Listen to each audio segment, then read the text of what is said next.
Bodhi, it's Aunty Carmen. I'm going to read you another story. This one is called Where the Wild Things Are. Maybe you've heard it before.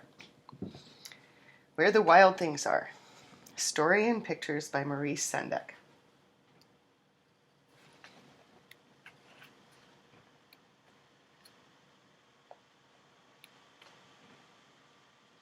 The night Max wore his wolf suit and made mischief of one kind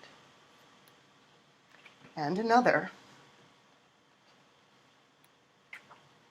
his mother called him Wild Thing, and Max said, "I'll eat you up." So he was sent to bed without eating anything.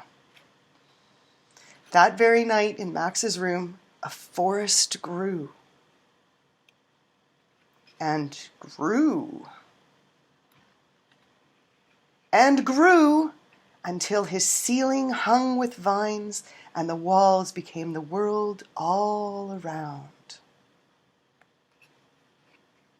And an ocean tumbled by with a private boat for Max, and he sailed off through the night and day.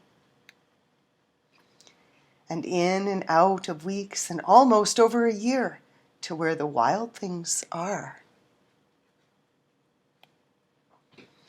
And when he came to the place where the wild things are, they roared their terrible roars and they gnashed their terrible teeth.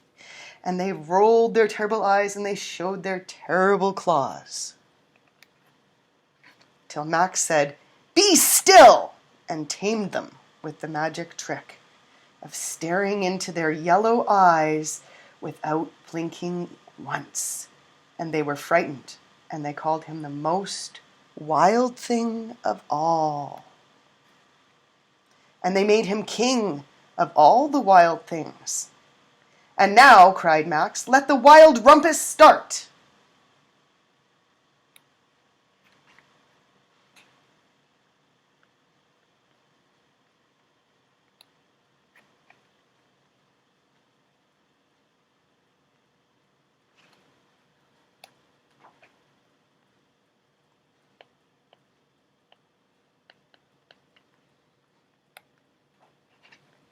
"Now, stop," Max said, and he sent the wild things off to bed without their supper.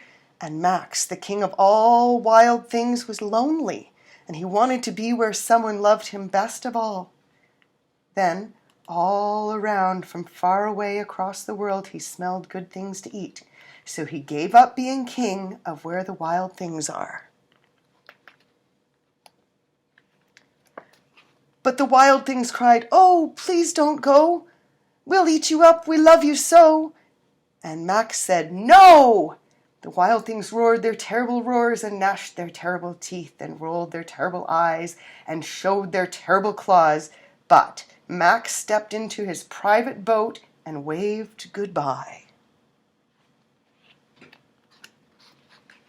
And sailed back over a year and in and out of weeks and through a day.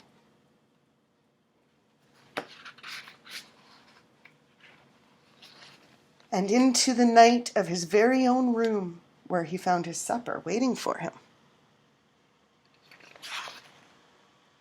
And it was still hot. The end.